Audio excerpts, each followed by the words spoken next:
A record-setting night for the Tigers. This is the 75th anniversary of the NCAA tournament. 14 LSU Tigers are expected to get drafted. Let's run in with Ty Ross. Ty, what does this feel like? Something you dream of. You heard a lot of the guys talk about TD Ameritrade being a graveyard. Hey, numbers do not lie. Down the lines, it is 335, and as you go towards center field, 408. I don't think it's a secret. Alabama and LSU hate each other in every sport. The only thing left to do other than stay perfect at home is to snatch up the regular season SWAC title. The Tigers are hoping to make history and not become history tomorrow against the North Carolina Tar Heels. It's going to take a 12-9 finish. The problem with that, their schedule isn't that easy. And LSU would have loved to be the team raising their arm at the end of the College World Series, but not the case. Still a very good season. You look like you're having a great time. Oh my God, let's go. We're going to. That's all right. He's pretty excited, Steve. How can he not be? Well, it's an empty parking lot now in the shadow of Tiger Stadium, but for 70 years, this is where the old Alec Box Stadium stood, a place where Skip Bertman coached the LSU Tigers for 18 seasons, winning most of his 870 games, which was a gateway for 11 College World Series appearances that turned into 5 national championships. And literally a minute down the road is where the new box stands. Now, Bertman never coached a single game in this stadium, but you better believe he is the sole reason why it's here today, and because of that, they're going to dedicate the field after the College Baseball Hall of Famer. What's Friday night going to be like for you? Well, Friday's really terrific for me to see all the players from 1993 and the 20-year reunion of their national championship. Then when you throw in the naming rights of the field with the Alec Box, it'd be a really wonderful thing. Skip credits all the good fortune to his coaching staff and players he had in his 18 seasons at LSU. Two most important words, thank you. Most important word is we. Bertman is described as selfless by many, and he cares so much about all his players to the point where Skip introduced the rope in 1983, which served as motivation for winning. When you tell me that it doesn't matter who holds the other end of this rope, as long as he's a teammate of mine, then I know he'll never let go. They didn't let go, and Skip led the Tigers to a Western Division championship in '85. Then the floodgates opened for trips to Omaha, 4 appearances in the College World Series from '86 to '90. Then came the program's first national title in 1991. Then in 2000, the final championship under Skip. Around third, he heads for home. Here's the throw. He is safe. Tigers win. Tigers win. Your 5th national title, storybook. Yeah, it is. The best one I've ever had. But the one he can't stop talking about is, of course, Warren Morris's walk-off homer in '96. Never been done before in college history. And might not be again, and was done only once in professional history. What I mostly focus on, believe it or not, is the times that I blew it, where I could have done better as a coach and made some other moves and helped the boys. And now Skip is hoping to see Paul Mainieri lead the Tigers to the school's 7th national championship. Much harder for Paul Mainieri to dominate because of the parity of baseball. But here he is, dominating. They're clutch hitters, yet they have high batting average, 1 through 9. They have good pitching, and even when Nola's at his best, great pitching. So I look for them to go a long way. Who knows what the first high school game I ever played in was? Estruma High School. And maybe a little surprising to hear his first high school football game came against Estruma way back in 1947. Now, this is the same Bobby Bowden who coached college football for 57 years, won 377 games and 2 national championships at Florida State.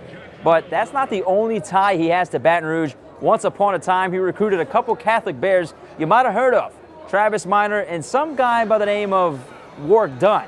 We were out of scholarships, and we had 1 scholarship left, and it was for a defensive back. We offered it to Warwick, and he accepted it.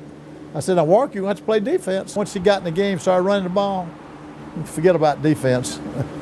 And Bowden found it funny when he was at Florida State for 34 years and came into Louisiana and stole players from right underneath LSU's nose for quite some time. You got to get the best kids out of your state. And LSU wasn't doing it. We was getting some of them. But then they wised up, started running everybody out. The former Seminoles head coach praised all of the sports at LSU and its coaches, but the one coach who's really caught his attention is, of course, Les Miles. I think he's great for the game of football. He's kind of a spark. He might do anything. You give him a big kiss on the mouth if you're a girl. But it's usually something positive. Sharief Ishaq. Tell the church why you don't have any enemies. They're all dead. WAFB 9 Sports. And now, 9 Sports with Sharief Ishaq. If you mention Alabama in any sport around here, everybody immediately just starts to get mad probably, and I'm sure it's the same in Bama if you mention LSU. No one likes Alabama if you go to LSU, and I'm no different. I don't like any team we play at that time. I don't think it's a secret. Alabama and LSU hate each other in every sport. And if you're a Tiger fan keeping count since football season, 2 wins for Bama, 2 wins for LSU. And the second-ranked Tiger baseball team can make it a big weekend with 2 or 3 wins in Tuscaloosa, as the Tigers should be in T-Town as we speak. Saturday should be a big day at Sewell Thomas Stadium with the 1983 Alabama College World Series team being honored before the game. Why does it matter? Well, LSU pitching coach Alan Dunn was a pitcher on that squad. Now, Palm-Area's Tigers are on the road for the 2nd straight week. It's been a while since that's happened. Didn't seem to be a problem last week against Arkansas. Maybe the Tide won't be a problem this week since they've lost 5 of their last 6 SEC games after winning the first 6. They love to go to new places, and they love to be, have their backs against the wall. And, I think they showed what they're made of in Starkville, Mississippi, and also in Fayetteville, Arkansas. So Tuscaloosa, Alabama is just the next one on the docket. We're going to go there with a lot of enthusiasm, a lot of energy. Especially with it being their spring football game this weekend, I'm sure there's going to be a ton of people, maybe pre-gaming, so to speak, at the football game and kind of jumping over to the baseball game at night. So I'm sure it's going to be it might be more of a football crowd, so it might be that kind of a rivalry game. And Saturday's game is the only one on TV's Fox Sports New Orleans, Channel 38 at 7 o'clock. Game 1 is at 6:30. The Tigers have a 5-game lead over the Tide, who were swept by Ole Miss last weekend. Well, today on NFL AM, Les Miles said he doesn't know how many drug tests Tyrann Mathieu failed at LSU, but stands by the way LSU handles drug tests for its players. As for on the field, Miles' Tigers practice for the final time before Saturday's spring game. And last practice means LSU Student Appreciation Day. Not a big showing like last season, maybe 150 students. And Tiger fans who did show up watched on as Miles was hands-on with the offensive lineman. True freshman Ethan Posick will be Zach Mettenberger in the white team starting center for the spring game. All the recognizable names will be on the white team, while newbies will be on the purple squad. Saturday's game is free and starts at 2. A couple signings we didn't get a chance to get to yesterday. A pair of former Scotlandville Lady Hornets basketball players inking their letters of intent. Lene Bickham staying close to home, playing for BRCC, while Kenya Dixon has taken her talents to Tallahassee to suit up for the Lady Rattlers of Florida A&M. At Bel Air High School, former Lady Bengal volleyball star Terrielle Rideau signing her letter of intent with the Grambling Lady Tigers. Rideau named All-Metro all 4 years and was the district's MVP during her junior season. That'll do it for your sports. More news after the break.